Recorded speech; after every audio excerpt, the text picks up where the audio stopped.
welcome to Asking Autistics, the podcast about autism by autistic people. I'm your host, Lindsey Brains and Spoons. I'm tired. I'm Rivera Bonbon. And today we are joined by our friend Kyle. Kyle, can you tell us a little bit about yourself? I sure can. My name is Kyle Weiss. I do autism advocacy. I work with a autism and ADHD consulting, a place called Facilitate Joy in Reno, Nevada, where I help do peer support and consulting.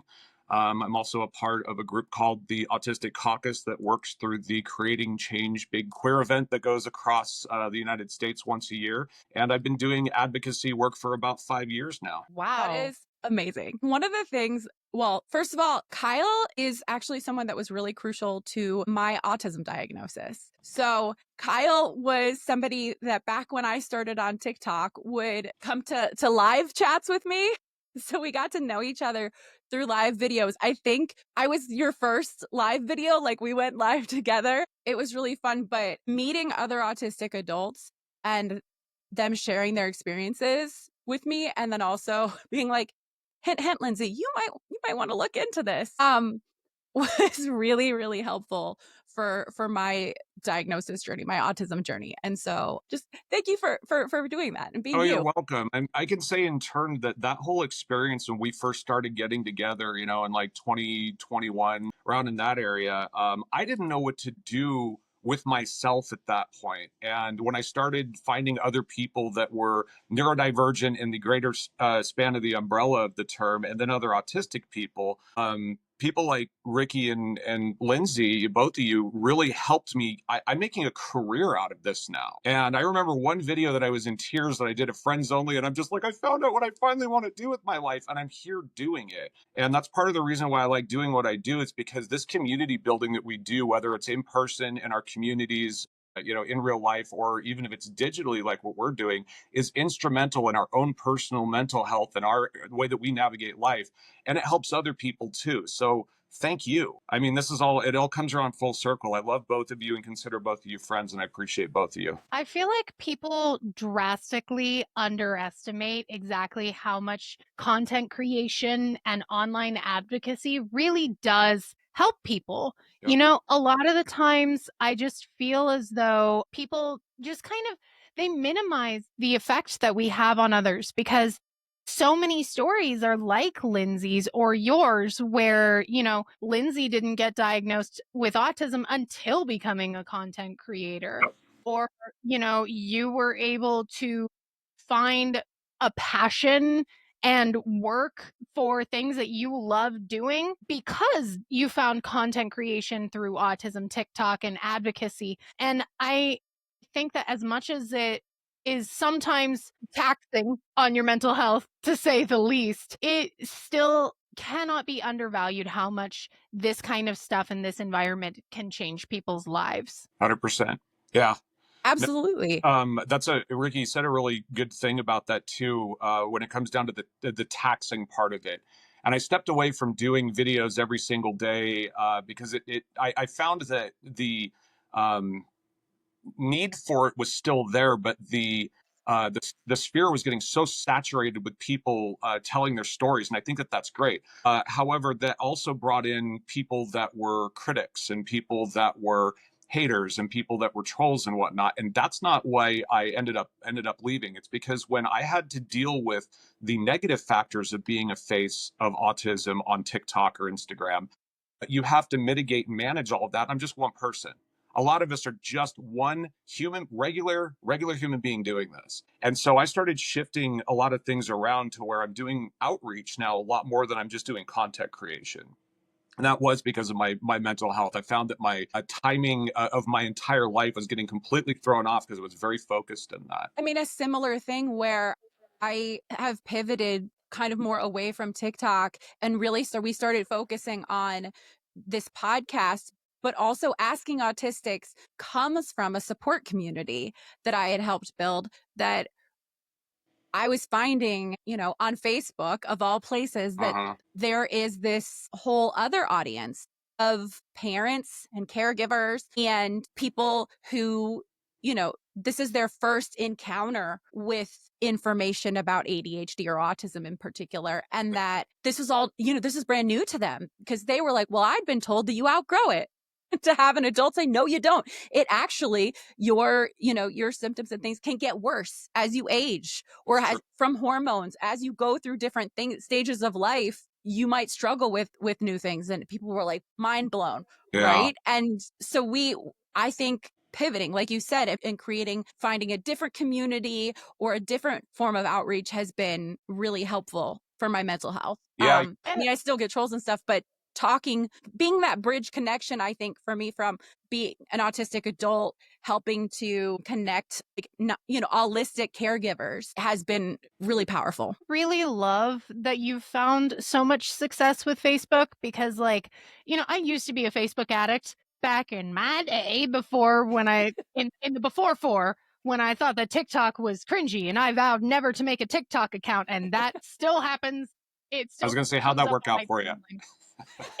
That post where I called it cringy still comes up on my Facebook memories every single year, and every single year it gets funnier and funnier and it ages worse and worse. But I do appreciate exactly how much success you've found through Facebook, Lindsey, just because, I feel like there were a lot of content creators on Facebook, some autistic content creators, back in the day, like our friend Lyric, Neurodivergent Rebel.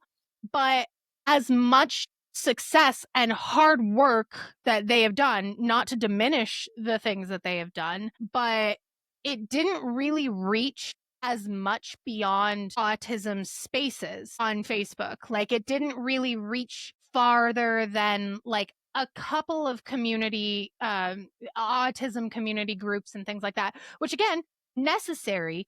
But I appreciate that you've been able to break through and really find those other people who have never heard of autism. Like that's such valuable work. And even, for those of us, for like Kyle and I on TikTok, there are still people who don't know about autism on TikTok, but it's like, I don't know. It's like, I'm glad that you found that versatility. You know what I mean? I just want to say that I'm honestly really proud of both of you because where we started basically didn't stay static.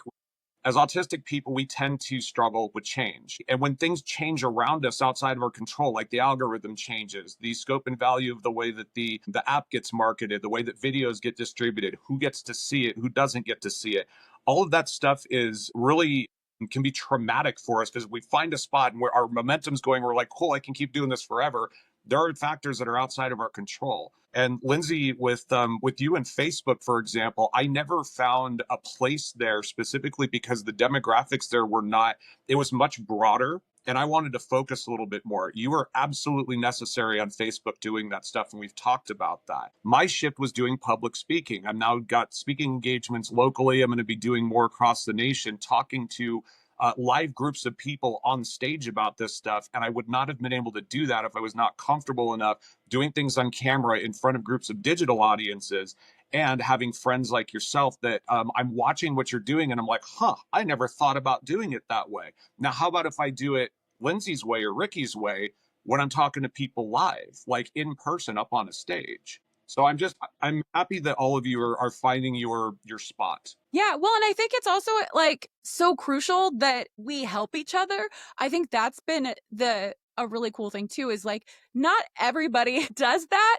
And so when you find the people who are trying to make genuine connections and create community and like build each other up and say, hey, like this would be a great opportunity for such and such, or like, hey, do you want to come do this with me? Or those kinds of things. Like that's been really, really good to see, because that's not something that happens in every group and every niche, right? A lot of times people are very closed off and they're like, no, they get this idea that it's like pie, right? That like, no, if I give a piece of this away to someone else, then there will be less for me, as opposed to like, no, this is the more you reach out to other people, the more that you build community, the better this gets for everybody. Well, it's like, I know that my pie has a heavy Lindsey ingredient into it. Oh, it's like a slice might have been given to somebody else, but then all of a sudden it's like, then I saw something that Riki did or said to me. Now doesn't take up that space. It's just like our pie is like, it's divided up with stuff that's beyond us. I give a piece, and I love that about what we have going on. I love the autism community quite a bit. Personally, lately have been like trying to expand that into person with particularly the filmmaking community. Like that's kind of been my goal because filmmaking has been so closed off from autistic people as a space as a whole, which sucks because there is so many autistic people, like autistic actors and things like that. But like for me, like I'm trying to shift and push everything into like writing and the film process and really get autistic people on the mainstream because we shouldn't just be allowed in these social media spaces, you know? Yeah, I agree. So, okay, so Kyle, with the public speaking aspect, that is something that I'm really interested in. I've done it in the past with like geeky things, but I would love to be more involved in, doing in person or online, like speaking engagements. You do a lot, particularly with the queer community. Like you are very well known for your LGBTQ plus advocacy work. What does that kind of like look like for you as being like a professional advocate? Well, here's the thing. I mean, we've probably, I don't have them handy in my brain, but there's been enough of a crossover between the queer community and then I'm going to use neurodivergent in the sense that I'm going to speak from an autism standpoint specifically.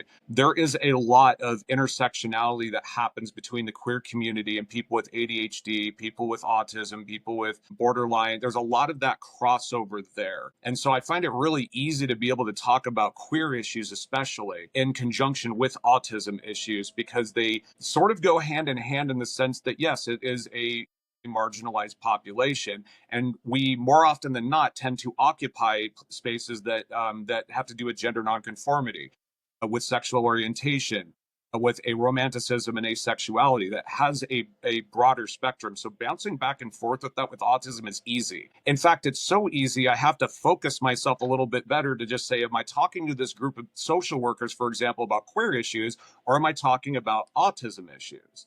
And I will always pepper a little bit of information about both in there just to keep people's minds active, to keep that neuroplasticity going when they're thinking about these things, that they're not just thinking about one group of people. They have to think about these things in a lot of different groups of people. Like a focus on intersectionality. You know, a lot of people forget when talking about one particular marginalized group, a lot of people forget that intersectionality, having one marginalization, and then adding another on top of that means you have a different experience than a lot of people. So having that intersectionality is really important. I'm glad you always highlight that. The other thing is too, especially when it comes to intersectionality, is that there are certain things that I feel comfortable talking about from a lived experience. I can talk about being a queer man. I can talk about having autism. I cannot speak for somebody who is, say, Black and transgender that might have autism. That is why the Autistic Caucus that I'm doing work with right now is so important, because we have that representation so that if I'm asked a question from somebody, I can say, I can't answer this for you, or I can give you a very broad overview. If I have somebody that has that lived experience, though, they're going to get that microphone. I'm not going to do that. I know that information and I can talk about it and I can give people a broad education about it. But at that point, it's up to them to go learn about that. And ultimately, they should be learning it about from the people of the subject that they're having a question about. Absolutely. And studies have shown that autistic people are 2 to 3 times more likely to identify as lesbian, gay, bisexual, or gender nonconforming. There is a large neurodivergent component. And you are right. The two communities intersect a lot. And I think that that's really why it is important for us to be talking about both and, sprinkling in, like you said, is because, all three of us are part of the queer community in different ways. And so that's not to say that every autistic person is queer and not every queer person is going to be neurodivergent. Yeah. But like we said, there is a higher percentage, which also means that being multiply marginalized can make things extra difficult. I know that you speak on this in some of your presentations and your advocacy work, like that you've dealt with a lot more barriers because of having those multiple marginalized identities. I think that talking about that, even amongst people that are, say, neurotypical and heteronormative in some way, we also have to keep in mind in our own communities, like the queer communities, that there are other people that have different communities that they also belong to as well. It's like, because I'm a part of the queer community and somebody else's experience is going to be very, very different with that. The more we have conversations about that, I think that the more we can start leaving space open. If a queer person has never talked to an autistic person before, that they have that understanding that it's possible that they might talk to another autistic person, or another person with ADHD, or a person with Tourette's, or a person that has a schizoaffective disorder, that these things are going to come up about more often than not in our communities because they're not mainstream. Sometimes people find out about queer communities not even being queer, but just because they were so different, they had no other place to go. And if those queer communities say, I don't know about this, but I can put you in touch with people that I do know, that's where that connection starts to happen. And I love being able to have a career now where I'm starting to bring all of that stuff together, not as an expert, but as a conduit. I feel like a switchmaster at a train station, or with autism talking about trains, where they spin the trains like the trolley cars around and it gets to go a different direction. I feel like the person that I'm at that switch. I'm not the conductor. I'm not the train. I'm not the tracks. I'm that person that's helping to guide things to go from one place to another. And I love doing it. I very much so enjoy doing it. That train analogy so much. Like, it's so perfectly autistic, but also so spot on. I love that. Also, it's just funny that we're going to be like, I'm the switch. Not in that sense. That is not one of my communities. No hate on those communities, but just to be clear, No, for I'm a anybody brat. watching, it is not my. I love my kink friends, but they're some of the most wonderful people on the face of the planet. If you want somebody to help you move, call somebody in the kink community. For some reason, they just love to help lift heavy stuff and move things around. If I ever need to move something, I'm like, I'm going to call somebody I know in the kink community. Kyle, stop calling me out. I think it has been part of the reason why, I mean, there's so many reasons why the last 6 months have been very scary and upsetting for everybody. But I think particularly the fixation by this administration on the queer community and on autistic people in general, it's like a double hit for a lot of us. And I think that's intentional because, again, going after marginalized groups, and we're seeing this obviously with the immigrant community and with the Black community. I mean, it's just very intentional. And it's one of the reasons why I think that building the in-person and online communities is even more, like, community building is even more important than ever now, because, with things being defunded and things like that, we need support groups. We need to find people that are safe for us, that we can, rely on, somebody that can help you move, maybe, right? But that is something that I think a lot of people, again, undervalue is community. Because when you have those communities, like, the online spaces, like the Asking Autistics group that we have, not just our page, but we have an Asking Autistics Facebook group where people can share struggles, ask questions. We also have this on our Reddit page as well. One of the benefits is that you can post anonymously so that no one has to know it's you, but you can still share something extremely personal. And the amount of times that we've had people share something that they think is so niche, so unique, because they've never experienced somebody having that same experience in their everyday life. But yet everyone in that comment section is like, oh yeah, that's me too. Yeah, it's me. I dealt with that. Just the power of having that validation, that moment of I'm not alone, is so, that kind of validation can change your life right there. I'm going to add too, it doesn't just change people's lives, it can save people's lives. When you start reading about the unaliving statistics of these same intersectionalities that we have happen, alienation and isolation is one of the number one factors that starts people with ideation.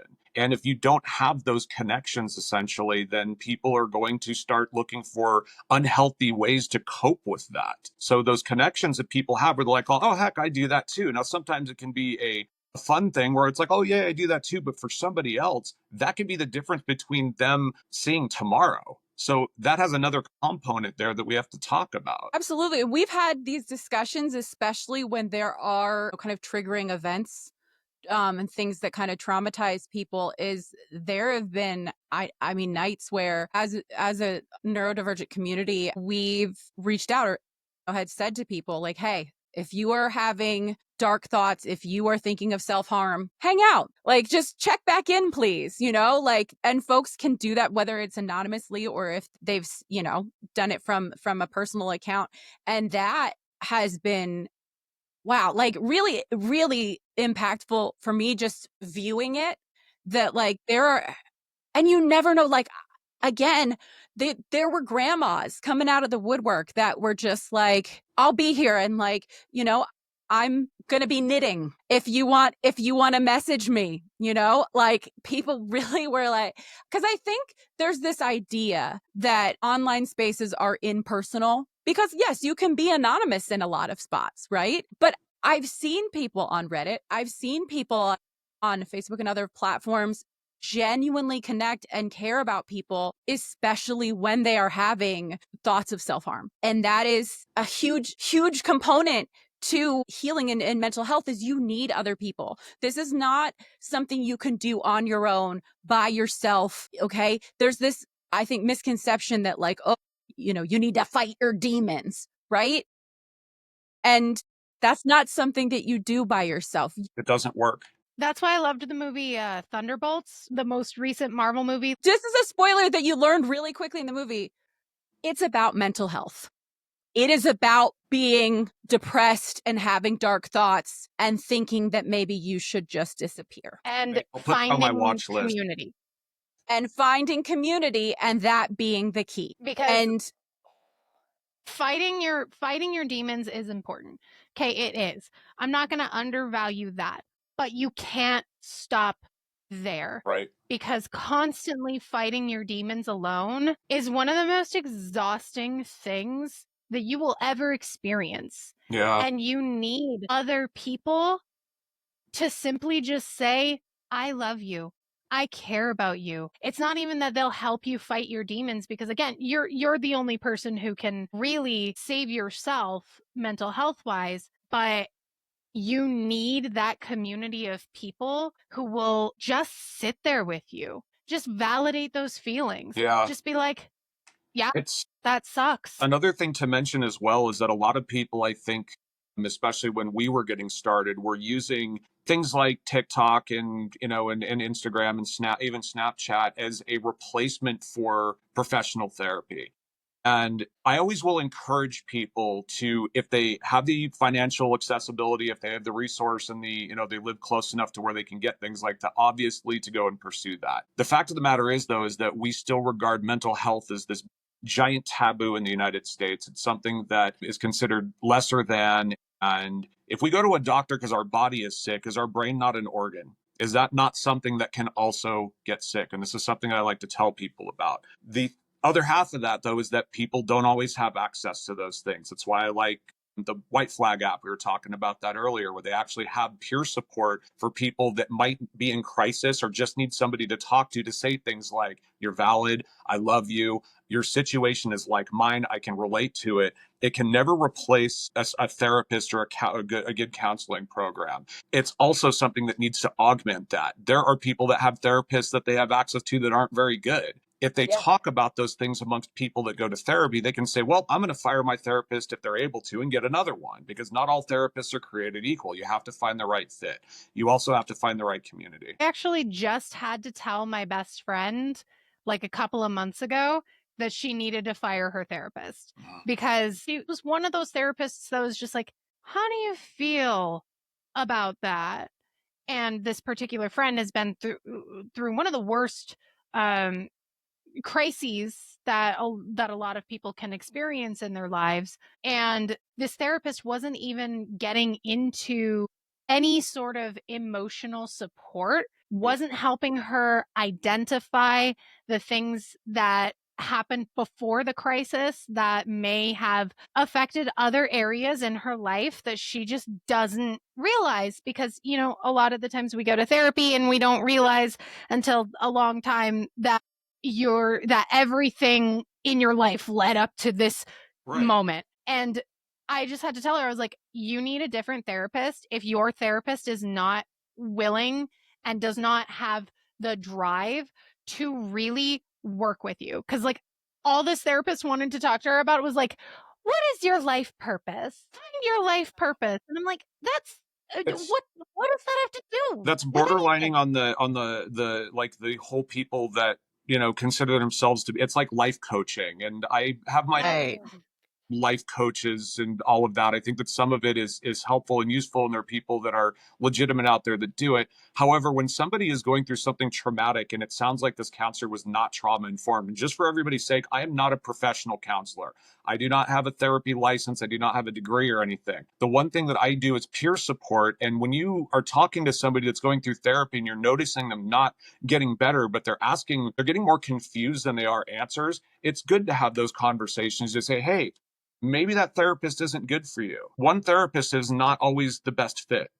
I tell my friends that finding a therapist is like dating. Okay. Yeah. You need to go into it and look for certain attributes. You need to look for compatibility before you settle down with them. So, and I think a lot of people don't realize that. I didn't realize that for many years. Someone else had to teach me this. And it was this aha moment that, like, Yeah. I need to go in and interview them like this is a job interview and like, or like it's a date, because I was able then to search through therapists and find somebody who is affirming, who is queer themselves, who is neurodivergent. And that has made a huge, huge difference, because in the past, I didn't have that. And now I have somebody who understands where I'm coming from, Right. and who validate those parts of my identity. I used an app, a website called Grow Therapy. I'm not sponsored or anything. I just know that allows you to look up therapist profiles. That's And so you can go through and you read their bios. Okay. And so finding somebody that puts their pronouns in their bio, that tells you their specialization, that tells you, hey, I work with neurodivergent clients. Right? Like I work with queer clients. They have a rainbow emoji in their profile. That can make a huge difference. I feel like more therapists need to be neurodivergent focused, because if you're a therapist, like 90% of your clients are going to be neurodivergent in some way. You're working with traumatized people, people who have all of this pain that they've never dealt with. And like when you deal with those kinds of clients, people forget that you can acquire neurodivergence through trauma. Like there are certain disorders that are born entirely of trauma. BPD, NPD, APD, a lot of these personality PTSD. disorders. Yeah. Yep. These are all born through trauma. So I feel like if you are not a therapist who is willing to really immerse yourself in learning how to therapize neurodivergent people, you're in the wrong business. If you're not neuroaffirming, you are in the wrong business. So one of the things that I'm going to be making a goal as my career is advancing is to try and work with different systems of higher education and individual therapists themselves that may work with a lot of queer or neurodivergent clients, and to either avail myself to say, hey, let's sit down and talk about your curriculum. And I can help guide you and give you some instruction about how to word certain things, about how to approach certain things, how to assess certain things. And there isn't really, I mean, you can get informed certificates for if you are a therapist or a counselor to do that. However, like many other things, a lot of those curriculums that they learn are not from queer or neurodivergent people. So as a consultant, I would love to be able to come in and basically sit down with even groups of therapists and counselors and to say, hey, let's ask some questions. Let's role play this a little bit and say, how would I treat this differently than I would do out of the book, essentially? And that's going to be one of my biggest focus in the years to come, is to try and do that for the community. This is one of the reasons why I say the community is important, because there's directly helping the community, and then there's adjacent helping to the community. And me coming in and instructing people on situations to get them to think a little bit differently is going to really help our communities, no matter where our intersections lie. I would love for other people to feel comfortable with doing that as well. When I worked as a crisis counselor, I received training. I used to be certified. I'm not currently certified anymore, just because a school and time commitment. But when I did receive my training as a certified crisis counselor, they touched on every marginalization except neurodiversity. They did not have a single training on neurodiversity. I was one of the only, at least openly autistic people in my particular training cohort. And I was just sitting there and I was just all the time, I would have to sit there and tell them, like, hey, this is great for non-autistic people or people that don't have disorders that affect the way you move through this world, but this is not a universal treatment or a universal way of helping these people, helping people who don't have the neurotypical brain pattern. Right. You know what I mean? And there's the Yeah. same with hospitals, with dealing with police officers, with getting jobs, applying for social services. There are so many ways that people are missing a crucial amount of communication with the broader neurodivergent community. And as somebody who's autistic like myself, I would love to be able to help and guide people to do that a little bit better. And there are limitless ways to do it because the world, as we very much so know, is not built for us. We have to live in it, and we are the ones that are expected to adapt. I would love to take that adaptation, turning into lessons for people to say, hey, I would love to do better. Absolutely. I have had similar experiences where coming from an educational background, but also if you are involved in social work, and especially if you have done foster care trainings and trauma informed trainings, being the only person who had experience with neurodivergence was very eye-opening, because a lot of that stuff, they encourage you to make eye contact with kids. Like, that's so important. If you're going to do this, and they make eye contact with you and like you reward it, and I had to be like, hi, excuse me, Right. that's actually not the case for most autistic people and other different neurodivergencies. Is that actually can be kind of traumatizing and really difficult, and does not equate to, listening Well, and skills. those specific cues themselves are also really important. Let's go back to crisis, for example. If you're at a crisis call center, or you are in a crisis heavy counseling center, or even a place that that's a larger institution that may deal with like inpatient, for example, the language and the way that that communication happens is really important. If a majority of the people, we're assuming here, but if a majority of those people hypothetically are not neurodivergent, they might not understand those communication lines. It could be crucial to somebody getting out of crisis, or for the longer term of their curriculum for mental health, of what that person needs. And getting those answers is really important. Yeah. And so it absolutely is so important for you to get training and some, I don't know, I don't want to say counseling, just get advice, for you to get advice from people who have lived experiences. So to get your trainings from autistic people, from neurodivergent people, from the queer community, from people who've experienced these things themselves, because again, like you said, the difference between what your textbook may say, what a pamphlet says, and how things actually play out in the real world are very different. Because for me, I, at different points in time in my life, my career, have had autism specialist certifications.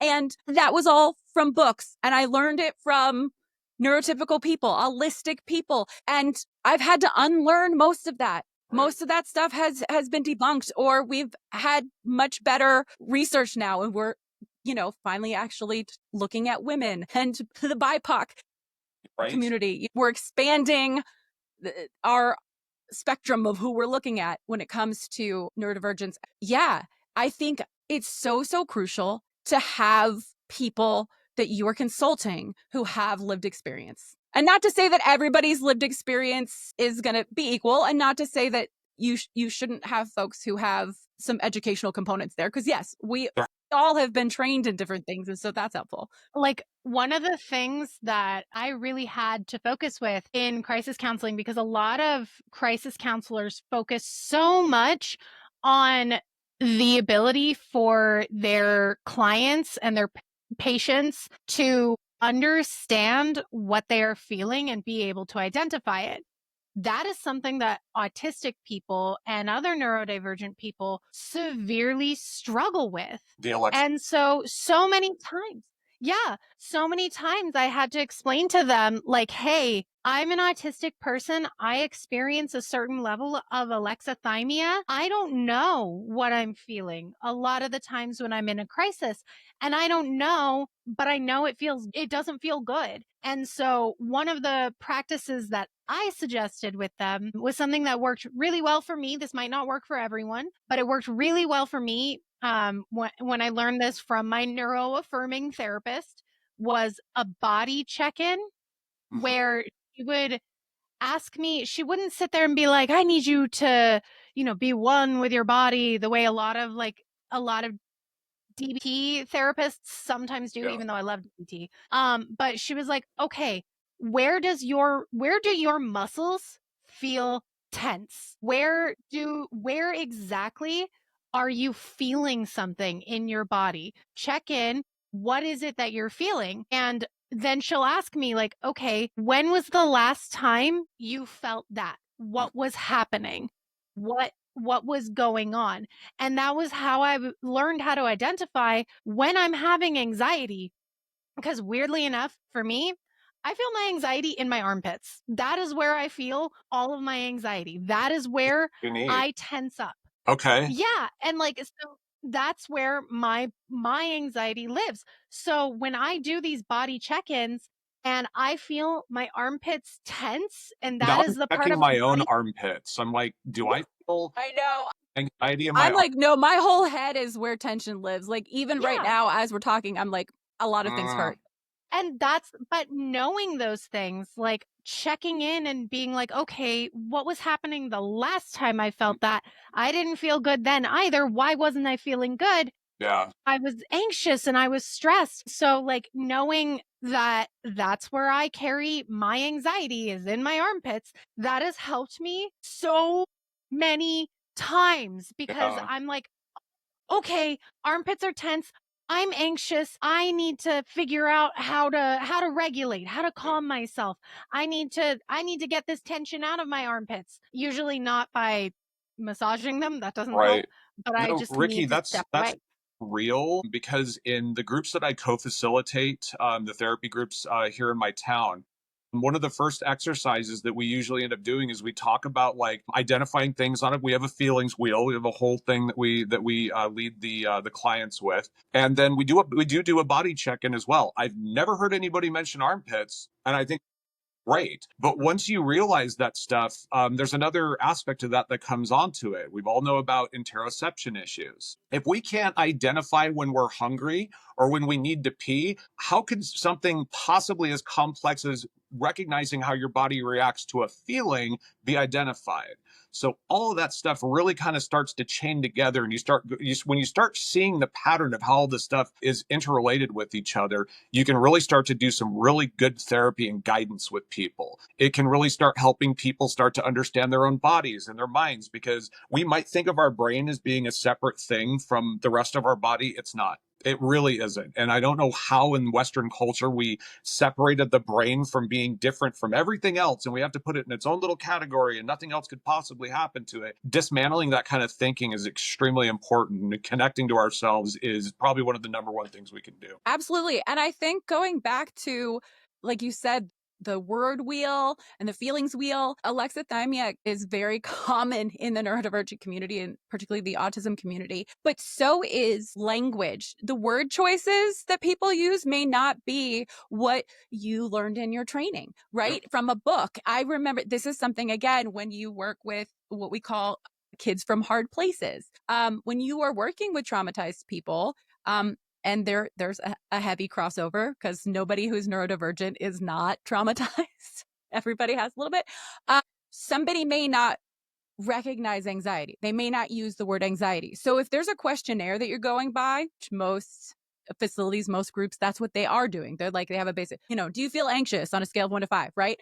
That does not register for a lot of people. But if you have a conversation with them that's off of that, little questionnaire, if you say, well, what about this? You mentioned this scenario. What are some things that were going on? And can you tell me a little bit more about that? And they might say, no, I wasn't anxiety, but I just had the heebie-jeebies about it. And you're like, the heebie-jeebies, right, is anxiety. But they're not going to put those two together. And so when you are able to, like we've said, when you learn more about the communities that you may be working with and you expand upon things and you're not limited to a certain language, expectations or certain body language that you're looking for. When you move past that, you may realize, oh, okay, all of these things are going on. They're just calling it something different, or they're experiencing it in a different place in their body or in a different way than I expected. Well, Lindsey, you were mentioning earlier about how, now more women are starting to get a proper autism or ADHD or other neurodivergent diagnoses. More people of color, more people that are queer. The pathology that comes from the archetype of what people academically think of when they think of autism or ADHD or any other neurotype that's out there. They're trying to use this formula. We all know this. We're preaching to the choir here. They're trying to use this formula that worked for a particular study for a particular group of people that was either determined most worthwhile or the most useful. And that usually revolved around white men, unfortunately. The more that we're expanding this and learning that language is different, those experiences are different, the more we're starting to go, oh, we can pathologize it down to a point, but we can't just rely on that pathology to basically give a one size fits all to everybody, because there's going to be a lot of people left out. Using the word heebie-jeebies to identify anxiety, if somebody wasn't aware that was a term out there, how else is that communication going to happen? Not everybody's going to have the academic language as a person getting treatment or a client that the person that's giving the service is going to have for themselves. That's where that crossover happens and the peer support comes in. It's all links together. Especially since, I know I've mentioned this a couple of times in groups with other autistic people, and it seems to be a very common experience for autistics, is that a lot of us, when we are growing up and into our young adulthood, we think there's only 3 emotions because those are the easiest to identify: happy, mad, and sad. And so things like anxiety or frustration was a big one for me that I struggled with identifying, especially because I am a frustrated crier. I tear up when I am frustrated. And so I was like, okay, but I don't understand this because I feel mad. I think it's mad, but it feels different than mad, and I'm crying as if I'm sad. So I don't stand this information, and it's making me scared. And it's like, I don't, a lot of autistic people don't know how to process those fluid emotions. Absolutely right. Yeah, I think it's funny you describing that and the way that you did. That's kind of what my mind does when I'm frustrated. I never really expressed anger into frustration too much. Fortunately, I didn't get that dose of toxic masculinity, but I will end up crying when I'm frustrated, and I'll just be like, and I for the longest time, like you said, I didn't know where that led to. I knew I was feeling something. I didn't know what it was, but things were happening, or tears flowing down my face, and I certainly wasn't happy. I knew I wasn't happy. I actually have talked with people about identifying emotions, is that more often than not, I know which emotion that I'm not feeling more so than I do the one to feel. Process of elimination is so good, especially because one of the things that my therapist taught me, that she believes, and I found it to be true for me, anxiety is what she calls a surface emotion. Anxiety is as the result of another emotion, for me at least, because once we get the anxiety treated, we can figure out what caused the anxiety. Yes. And a lot of the times, for me, anxiety comes from either angry or fear. It's either, for me, those are the two that it comes from. And I think that might resonate with autistic people like myself, who tend to register higher on that rage scale of autism that is considered one of the symptoms on our little wheel of autistic traits. And a lot of autistic people identify very hard with that rage scale, and I think it gives us a lot of anxiety because it's like, why? I don't get it. But once you can treat that anxiety, then you can figure out what was that bottom emotion that caused the anxiety and what caused that emotion to exist? Right. Back to it, the idea that autistic people in high percentages don't recognize what we are feeling in particular, or may not have the language for it. So things like a feelings wheel, things like process of elimination, those are strategies that aren't probably in your typical training. That's not what the average practitioner, counselor, educator person is going to do when they're having these discussions or evaluations with people. And so it's really important to listen to the communities and realize, okay, we need to come at this from a different angle, and that is just as valid and just as important of a technique to be using in these situations. I think that both of you will agree with this. I mean, I've come across at least 24 versions of the feelings wheel. Some of them are better than others. I've seen ones where it's Agreed. kind of like, oh, well, this emotion's in this slice of the pie. And yes, I mean, it's valid to be able to jump from one little piece of that pie and track it along there. Where's the ADHD version of the feeling? Where's the autistic version of the feelings? Where is the borderline or bipolar I just don't like the fact that the wheel assumes that, yes, maybe at the center it starts that way, but the way that it goes around and it radiates out is not always quite as linear as that I think would feel comfortable. Maybe it's not a wheel at all. Maybe it's a curly Q string that sometimes goes. Maybe it's a set of train tracks. Sorry, I'm talking about trains again. I don't know why the feelings wheel works as well as it does, only because I find it to be a little bit cumbersome sometimes, especially with dyslexia, or if somebody is having trouble in the moment trying to track back why they feel like they're out here, but we got to get them over here. It's something out with a more dialed in version of the feelings wheel, so make it a little easier for people to get from that point to the point they need to be. Yeah, That again, would be helpful. that's why that surface emotion analogy that my therapist came up with, that's why that works for me in particular, because so often, like, I can't identify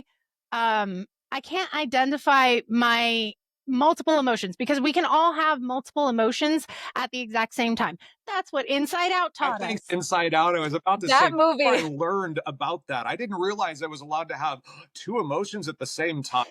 Yeah. Mind blowing. And then I only saw that movie for the first time like 3 years ago. It's taken me that long to understand that. I would say Inside Out is such an important tool for not just kids, for adults. Like, this is something that has helped so many people. So Inside Out, I would say, honestly, theater, like taking an acting class, that's where Riki and I both learned how to identify emotions and different things. The tools where it would be like, okay, I need you to not just be mad. I need you to show a little bit of bitterness. I need you to show that you have jealousy. I need you to show that you are frustrated, but also it's painful for you. Having somebody say that to me, and then I was like, what do you mean by that? Right? So then they break it down and they're like, okay. And they give you examples and breaking it down. And so it was fascinating to me is that there were times that I learned, things about my own brain and body from a theater claess. More so than I did from any counseling experience. Yeah. And so whatever it takes, honestly, if it is helpful and it's a tool, it can come from different places. I've found Inside Out to be a really successful, like, feelings wheel with a lot of people, because sometimes you can just ask somebody, okay, like, if your brain is inside out, which one of those emotions is at the controller? Which one of them? Like, is it sadness? Is it fear? Is it anger? Is your brain forming those colors in your head? Which one is it forming? Like, that's actually something I heard that a lot of therapists use for children, is they have little figures of the emotions, and that actually, like, you can hand the kid the figures and be like, okay, which one do you think is at the control room? Which one do you think? And I like that they added anxiety in Inside Out 2. Even though, like, I didn't resonate with that movie as hard as I resonated with Inside Out 1. Yeah, I do still think it was okay. that, It didn't have that impact and that mind-blowing concept that when the little marbles had two colors in them, that's what for me. They even talked about the two emotions, but when I saw them swirling in the same marble, I was like, oh my God. It was, and the second movie didn't really, it was great. I think it was really kind of targeting more kind of an adolescent experience, which that's another level of complexity. And maybe one day I can watch Inside Out 2 and get that aha moment, but I am okay with what I got from the first one. It was the only scene for me that this second one actually really did help me a lot recently, I've developed a new issue with my neurodivergence where just randomly I, without trigger, will have panic attacks, like full-blown panic attacks. And it's not the same as my autism meltdowns. There's no identifiable reason, but my brain just spikes and I have all this anxiety. And I didn't know what was happening at first because I don't really get previously a lot of panic attacks. I usually got meltdowns that I didn't know, that I thought were panic attacks, but turns out they were autism meltdowns. But this one I could tell was not an autism meltdown until I thought of that scene in Inside Out in Inside Out is like going through that big tornado, and no matter what, you can't stop, but you're kind of frozen. And I told my therapist that was what happened when I had one of these panic attacks. And she goes, oh, that's a panic attack. That's not an autism meltdown. That's different. That's a panic attack. And I was like, I'm going to bring up something very important to kind of circle back to what Lindsey was saying about how whatever our neurodivergence is, I'm going to use autism in this example, changes as you change, as you get older, as you have a family dynamic that changes. Maybe you have kids. You could have another chronic illness or something that could come in and start to add on top of that. I did not start getting actual panic attacks until probably about 6 or 7 years ago. Never had to deal with it. Now I have to be very conscious about how my burnout, meltdowns, stress levels, even my nutrition will definitely affect those panic attacks. It got to the point where I had tested my blood work had tested sodium levels were fine, but my blood pressure was through the roof. And the primary care physician was like, what are you doing? And I'm like, I don't know. Apparently my brain, there's danger and my body's reacting to it. I'm just chilling out. I have no idea.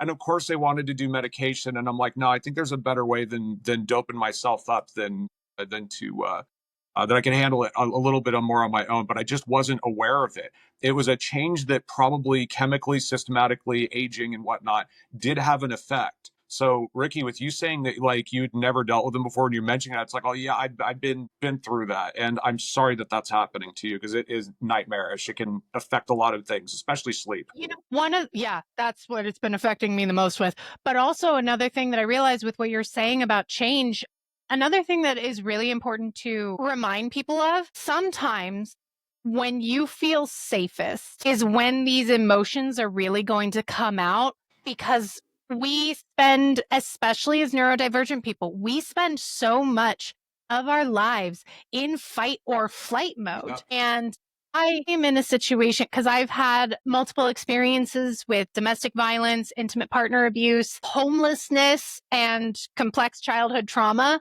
I'm in the first time in my life, I'm in a really completely healthy relationship with somebody who not only says that they love me, but makes me feel loved and makes me feel safe and validated. And I'm in a home where I feel stable and I'm not worried constantly in the back of my mind that I'm going to be homeless and on my own again.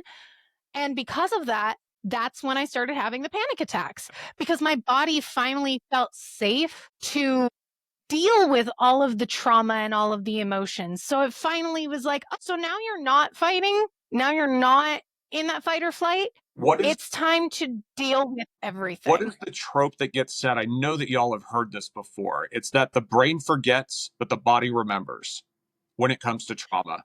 Trauma lives in the body. When trauma does live in the body.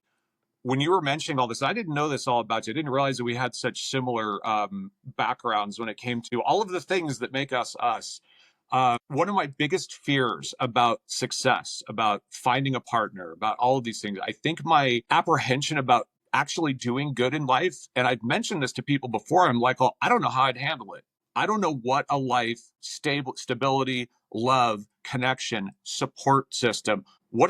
I can imagine what that looks like, but to be in the middle of it, I actually have gotten a fear and I get anxiety thinking about like, well, what would I do what do I do when the war's over? What does a soldier of stress and PTSD do when you don't have to fight anymore? And that is a component that I think that a lot of people do not discuss. Now, I'm just at the precipice of my life coming together the way that I want it to be, not the way that society expected it to be, not the way that my friends expected it to be, not the way that I imagined it would be romantically. I am now building this for me. And I think that that is part of the reason more recently why I, like you said, have gotten more anxiety lately, because things are actually working out. And my body is saying, I don't know what to do with this. Safety doesn't feel safe. Like, that's the thing. When you come from a traumatic background, when you have that, you have learned to live in the fear, in the chaos, in all of these bad places, and to survive those. Yeah, your body and your brain don't know what to do in calmness, in safety, in a supportive. So yeah, you have to relearn those things. You have to learn them. And I don't have the background that y'all do, but I had experienced toxic relationships before. And so with my partner now, at one point we realized I was lashing out at them. I was having a lot of anxiety and things about previous situations because I was in a safe environment. All of that stuff started coming out, and it had nothing to do with them and everything to do with finally being safe and not being in that fight or flight mode. And so I think that's when it is very important for us to seek counseling and to get, whether I prefer a professional, a therapist, but if peer support is what you can afford, then definitely like find somewhere. Because what I did find is like, yes, I had to work on it because that's not fair to another person for me to be overreacting to things that didn't happen. Right. So one of the things I had to learn was they have good intentions. Like they used I don't know, them putting that fork where they put it is not like a weird power play thing that's just they set it down. It's not, because your brain's interpreting it from all the toxic things you've experienced before, right? And so that was really important for me to learn how to deal with that. But I also would say, I think Riki is experiencing this, and I have experienced this, is that when somebody does love you and they are a safe person, they're willing to work through that with you. It doesn't scare them away. I really hope they will listen and learn with you. I would love to do that. And I exited out of a really horribly emotionally and mentally abusive relationship in 2021, very shortly, probably about the same time that I met you. And this apartment that I'm in is the same one that I've been in since then, Change Autism. But this is my realm. I'm not living in this place. It's the first place that I've ever lived in as an adult. It wasn't with roommates. It wasn't with a domestic partner, because I always felt like having a partner with me was like, that's just what you do. And I felt that economically it made sense. I always justified staying in these horrible situations for a multitude of reasons. I think in so many ways we've talked about these coping strategies or things that we've had to unpack mentally to figure out what we're feeling and all of these things. I think what people don't realize is that's a lot of that is internalized. A lot of that we do on our own by ourselves, right? And so the average person doesn't see those struggles. Right? They don't see what's going on in our head or our bodies, or when we are off camera or, not doing a presentation, right? I think there's so much to the autistic experience that people do not see, right? If they're not around us. And I think that, I feel like we've all experienced that, right? Well, and probably so if we're in romantic relationships, going back and talking about that, like those people choose us and they get to see those things, but the general public is not always going to see. Like, for example, I got diagnosed with autism level 2, and I tell people that I am a moderate support needs autistic, and they're just like, well, how do you go up and speak to 200 people? Well, once I'm done for an hour and a half talking to 200 people, you don't get to see the recovery period that happens 4 days down the road. And that's why it's really hard for us to establish relationships with friends, with our family, and with our romantic partners, because they don't always see those things. I cannot tell you how many times that I tell people, it's like I get malnutrition diagnoses from my primary care physician at least once or twice a year. They'll do blood work and they'll be just like, why are you so deficient in this? And I'm like, I don't always know when to eat and what to eat. I live alone at this point, at this stage in my life. Having that support system really means a lot. And people don't understand that that also ties into our support needs as well. And that can change with time and age and everything else, going back to other things that we've talked. Not only like, because people, that's something that I struggle with like eating and stuff like that. That is such an important thing, because eating is not just about not knowing when to eat. Mhm. Like you said, it's not knowing what to eat, which is what I struggle the most with, because, you know, a lot of autistics have ARFID. I don't have ARFID, at least not diagnosed, but I do have a lot of food avoidance. Mhm. And that's a big struggle, because I get less of the nutrients that I need. Being able to sit down and put together a menu for the week is just, it's something that is so hard. It's so hard. Like, I wish I could have a personal dietitian, not a chef, but like a dietitian who would literally create a menu for me for every week, because I love to cook, so I want to cook it. But I just struggle so hard to create that food plan to make sure that my body is being nourished, which is why I take a lot of vitamins.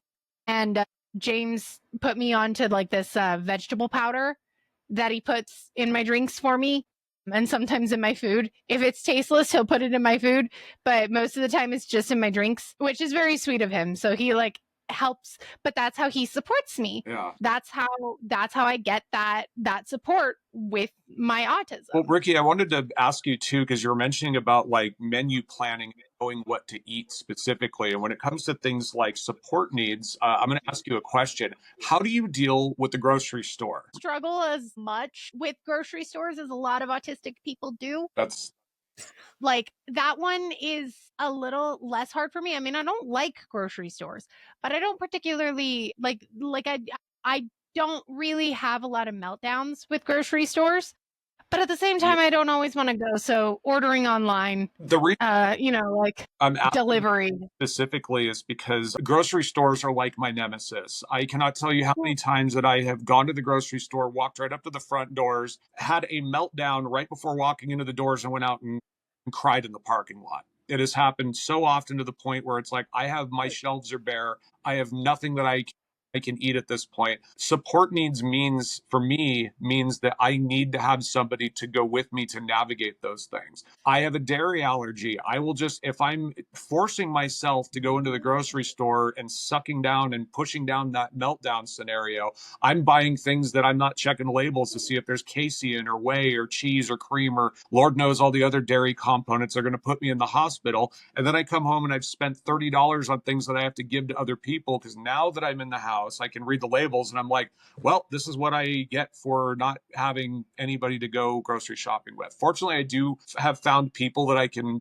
utilize to go and grocery shopping with me, but that's not something that everyday people would understand when I say, yes, I do have moderate support needs. And that's a really big component. It makes it tough when you live alone too. Yeah, Kyle and I both have very similar allergies and sensitivities and some food issues. And so, yeah, I cry in a lot of parking lots. I go to the same 3 stores and that's it. And when they have changed layouts, or when there's like a seasonal product, like those cinnamon frickin' brooms and stuff that they put in, I have allergic reactions to those. So like that, I've had a lot of parking lot meltdowns. Speaking of you mentioning that. Sorry, you're like, no, you're just like imagining. I'm just like, feeling it. Yeah. So I think that's what people don't realize is like that can really mess things up.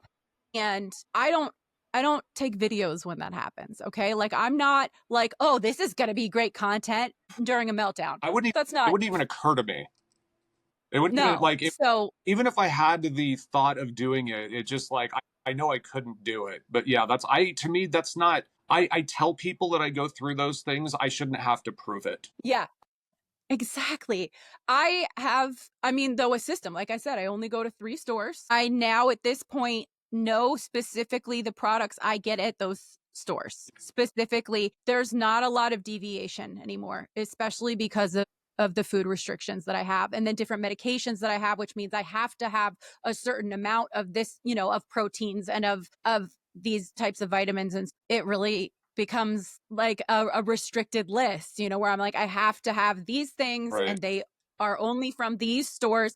And I'm lucky because I work online, because this is my job. I go about an hour before the stores close. I'm that person. And I go with headphones on. And when it's the least crowded, I have a playlist going, or I just have the noise cancellation on. I know a lot of people hate that we've moved to the self-checkout method in grocery stores, but like, oh my gosh, that's a godsend. Yes. Because the times that not everybody is respectful of the headphones. There are plenty of people who think that you're being rude for wearing them, and that means they just talk louder and more aggressively to you, which has happened. And that's, again, Riki and I have talked about this. So I have scripts for those moments, right? Or if I have to go to a store where they're going to ask me to, apply for a store credit card, I have scripts in place specifically for that, because that has been a problem in the past. There's layers and layers and layers of coping mechanisms and things that like other people have helped me plan out.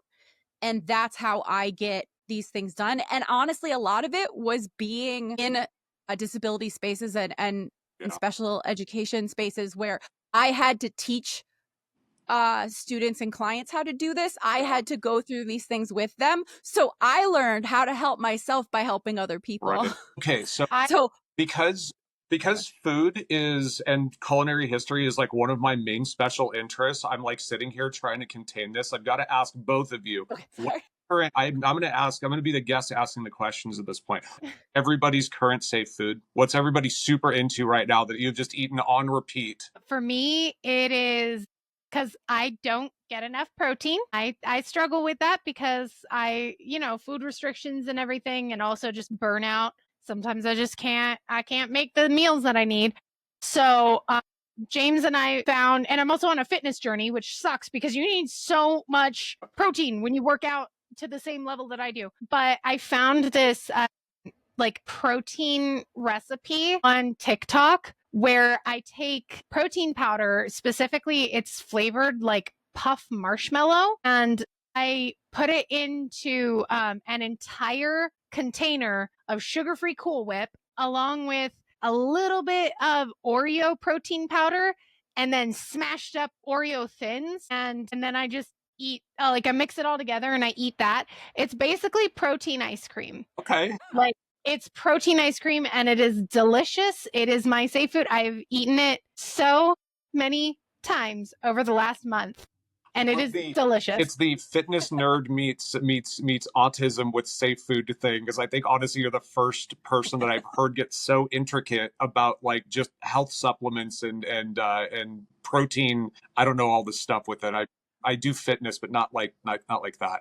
All right, so Lindsey, I will, because we have the dairy allergy and then I'm on different medications where I need to have a lot of protein. It's really difficult because a majority of protein products, it's whey protein, and we can't have that. Yep. And so my main safe food for the last couple months has been Silk Greek yogurt made with coconut milk. It's the right texture. It actually like tastes like a yogurt. I just get like vanilla. And that, because I can't have dairy, like they've done a good job of starting to make like good dairy-free products or vegan products, but like there's so much trial and error, and texture is a really big issue. A lot of it is like the gritty and weird. Things like vegan yogurt has always kind of given me the ick.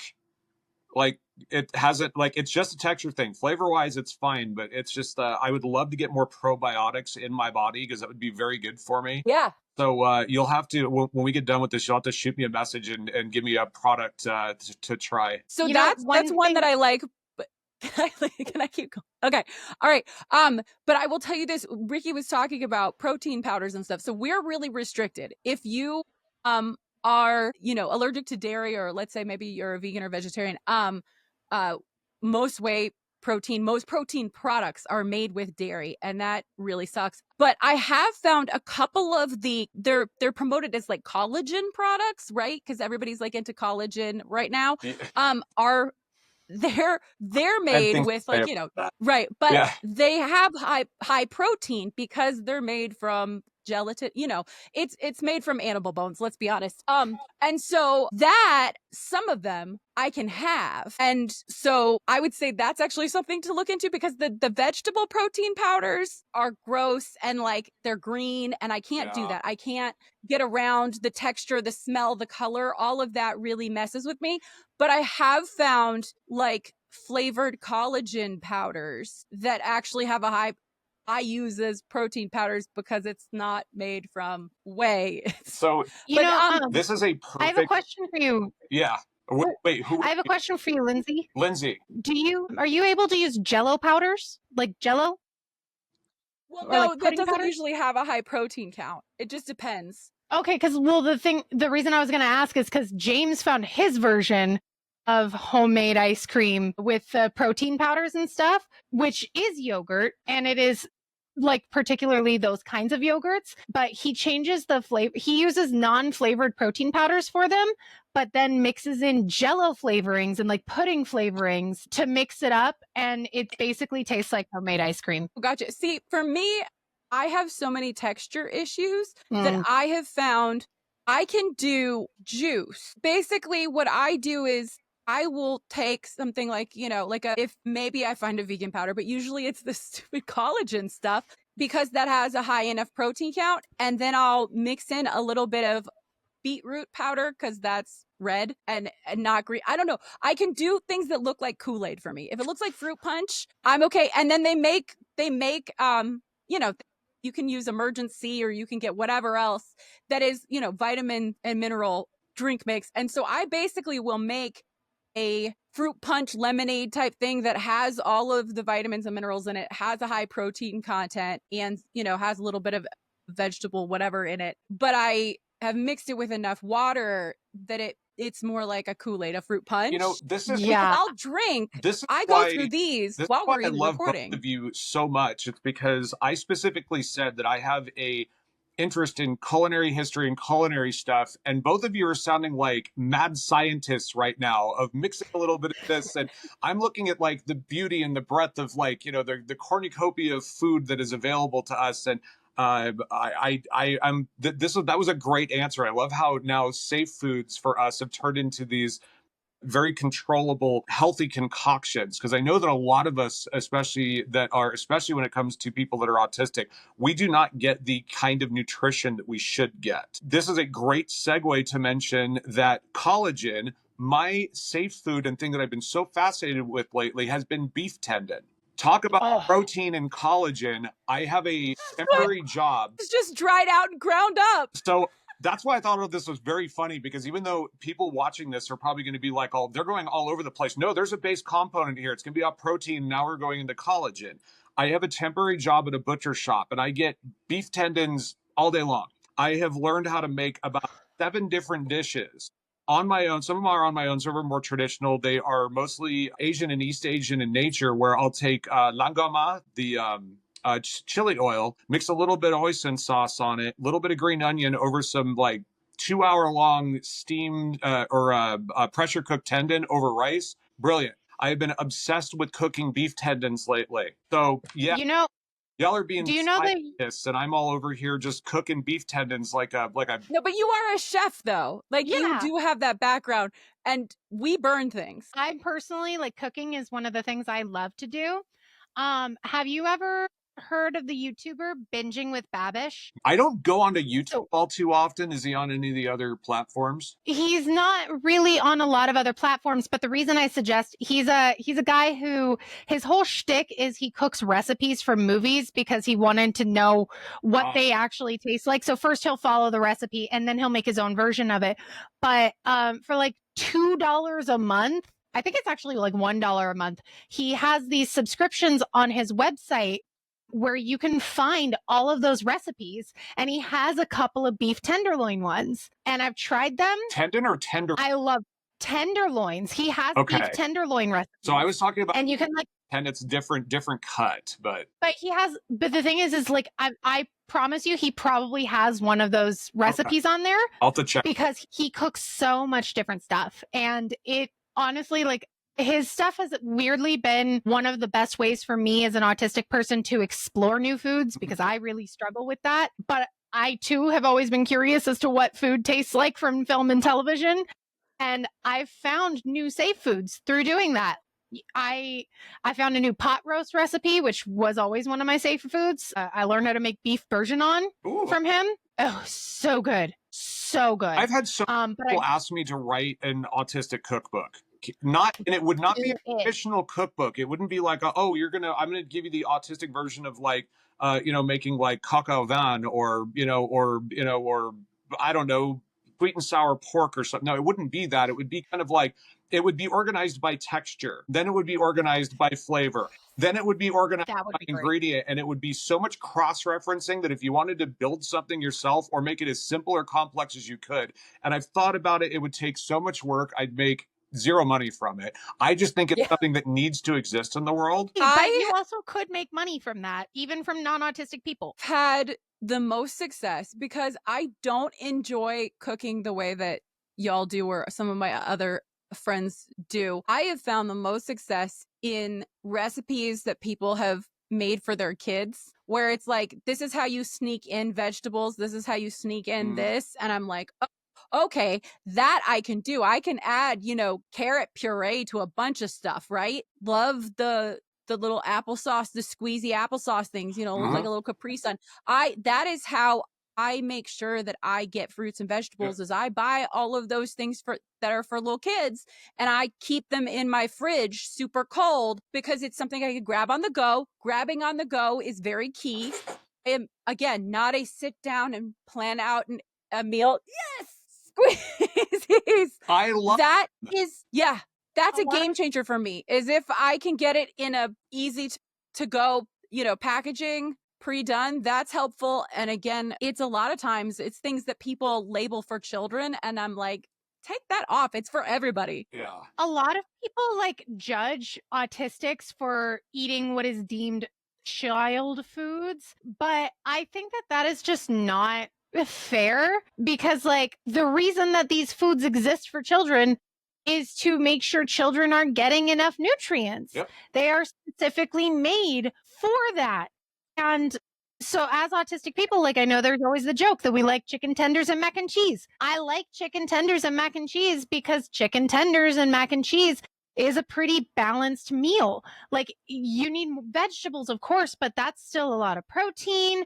That's carbohydrates. And they're consistent. The recipes, if you predictability, they are consistent and predictable. If you're into that texture and you're into that flavor, and as long as the company doesn't change it, it's something that is it's important to us nutritionally. Because they even have that thing, speaking of kids, where they just say fed is best. I abide by that. I abide by that because I would rather have something that maybe down the road I can, it might be a little bit risky if I'm eating something the same way for 6 months or whatnot, but I can't starve. And there's days that I can't cook. I'm a very accomplished, cook in my life. And I can't always do that because I do have moderate support needs. I get very busy and all of my energy might go towards work. I can't always give myself proper nutrition. So fruit pouches, I don't care if they're for kids. What somebody else's opinion is of my diet, as far as I'm concerned, if I'm putting it in my mouth and it's not in your mouth, then you don't get to say anything about it. Yes, that is why I struggle so much with people who constantly say that veganism and vegetarianism is for everybody or is doable for everybody, because the truth is, you will get, and this is scientifically proven, you will get a lot more protein for a lot less food with meat than you do with vegetables. I need protein. And I am not willing, and on top of that, I have a lot of food sensitivity with vegetables. I am not willing to starve myself or make myself have less food options for somebody else and their opinion on how I eat. Because I think that veganism is necessary. I think that it is absolutely a necessary thing. Don't get me wrong. I think that those political aspirations are extremely necessary and they are a net positive. But they are not doable for everyone. And we need to stop pretending that they are. I've always looked at veganism especially as being a bit little bit ableist, and it's based on privilege that, you know, you are able to have those kind of moral convictions, and I might even share those moral convictions. I also know that with the way that my body works physically, psychologically, with my disability, that there are not always a way to have access to those things. Have very kind vegan friends. I can cook amazing vegan food. I lived with vegans and was able to develop that part of it. I just realized that I personally have limitations that, if I'm going to adhere to such a thing, would do me harm. And I have to keep that in mind. Yep. I think that's the key takeaway, is that the idea that you shame disability community because of anything that we have to do is problematic. Because the thing is accessibility is a huge, huge issue with just about everything, whether you're talking about access to food or access to any kind of resources. Okay. Accessibility is huge, but also, like, our health needs are so different Right. from yours. And I think that's a huge thing. I mean, just you and I know the cost and the frustration of being poisoned by dairy, right? Our bodies can't have a lot of this stuff. And a lot of, you know, in some of these alternative products are like, oh, it's so easy. Just get protein powder. That doesn't work for us, right? So it's one of those things that until you have lived that, like, it's just the holier than thou attitude is silly. Don't do it. What's something you would like to talk about, Kyle, before we go?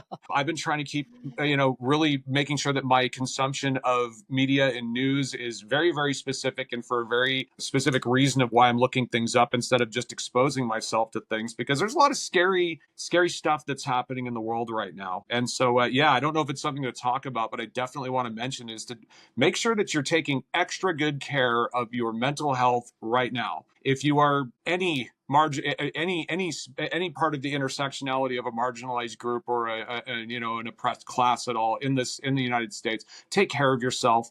Make sure that you're taking care of other people if you've got a couple of spoons left over. It's just really important right now. We need to be out here fighting and also taking care of ourselves and each other. It's really important right now. It's about all I can say with that. No, I like it. There's a graphic, and I'll have to find it, that is one of my favorite things about social change and advocacy, is that there are a whole bunch of different roles involved in that, and that some of us are storytellers, some of us are caregivers, some people, protesting is going to be their role, but especially when it comes to the disability community, a number of us have, there's accessibility issues, there are health concerns that, we have to be cognizant about. And so I love the fact that we should think about social change as being multifaceted, right? Being this big web or spectrum or connected entities of different roles. Almost, I mean, I'm not a D&D player, but I do play video games. And so I feel like that it's like when you have a party, when you have a group of to go on a quest or whatever, you have different roles. There's different aspects and different strengths and different, jobs to do. And so I really, as we go through, and we'll continue to go through hard times here in the US, I rely on that model of thinking like, okay, I don't have to do all of the things. I can do the one thing that I'm good at, that may be something that I have a better skill set for, right? Like this. Yeah, in that doing this. That is contributing, right? And it's each of us contributing in a different way, and a little bit at a time. And that's what makes a social change movement grow. Yeah, resistance is not a one-size-fits-all model. It never will be. There are people that are going to fight on the front lines. There are people that are going to be in support roles. There are going to be people that are information gatherers and information suppliers. There's people that do advocacy outside of that stuff. Even just talking to one person and having a conversation with somebody that might be an ally can be really uplifting. I can't tell you how many times that I have, people are saying, "Oh, how's your day going?" And saying, "I'm pretty stressed out today," and then we'll get to that part of the conversation where they're just like, "Yeah, this timeline kind of sucks, doesn't it?" And it's very affirming to know that we're not isolated. And from that, we then understand that we don't have to do everything. Yeah, like I know me and James have very different ways that we contribute to fighting social justice. I'm very much on the sharing stories, online advocacy, all of that. James is more personal, like one-to-one. Like, I know a lot of people were like, oh, you have to cut off all of your MAGA friends and family. James was not willing to do that because his way of advocacy is he sits down and he talks to them and he genuinely like connects with them and is like, hey, this is what's happening. This is going to affect you too. And I need to prepare you for how. And for him, like, that's what he can do because he has the emotional capacity to have those conversations. It is important. I know, like, a lot of people forget that is important work. That is important work. You have to help pop these bubbles for these people. I can't do that. I don't have the emotional capacity, but he does. So those are the two different ways that we contribute. I think a lot of the time too, how much we deal with on a daily basis really contributes to like how much our social battery, that's something that we're talking about in our groups right now in my other job, is that I'm spending so much time trying to support my queer community, how to support my neurodivergent, specifically the autism community. I don't have the time to hold somebody that is a MAGA cult member by the hand and start at square one and explaining why this is able to be done, because I have so much other stuff going on. So I'm glad that there's somebody out there that is both willing and capable of doing that. Yeah. I heard someone say that when you're looking at the grand scheme of things, right? Like this huge, awful situation that we are in right now, it's like a big, giant, tangled knot, right? It is just all different kinds of problems all going on at the same time. And so if you are doing something in your own community, if you are doing something, just a little something to unravel it, then you're helping. If everybody does their own little part to unravel it, that's just as important as somebody else's work. And that's the thing. Again, collectively, we need to all come and do different things and what we are best suited to. And like you said, what our energy battery is, our social battery is. I think within the neurodivergent community, that is also the case, that we have people who are researchers and information gatherers, like you said, and then we have people who are storytellers. And then we also have people who are trying to be the bridge and who are trying to connect, autistic people with allistic people, maybe caregivers and things like that. And again, it just depends on how much of a battery you have for that, how much passion you have for that, how, all different, I'm losing my words. There's all different reasons behind that. And I think that's what we can take pride in, though, is that we're all doing our little part to untangle the knot, the and that's mess. why I say it's so and it may look important very to different. bolster about taking care of yourself while you're doing this. That cannot be understated enough, is that you have to realize what your limitations is, because of course my passion from here, if I was left unchecked, I would burn myself out so quick. I have to make sure that I'm taking care of this because the brain is a part of the body, taking care of all of that first. And then if I am able to, I can start then divvying up the effort and the energy that I have towards the things that are going to help my community and the circles that start to expand outward that are a part of us. That's so good. Okay. Well, thank you so much for talking with us. Like, this has been really inspiring and enlightening, and maybe I might try a new recipe. But if people would like to find you and learn more about what you're doing, where should they go? So if you are in the Reno local area, you can go to facilitatejoy.com, where we do provide ADHD and autism consulting for the community. It is queer-led, queer-run, and all about neurodivergent experiences. You can reach me on Instagram at _Kyle_Weiss, Weiss.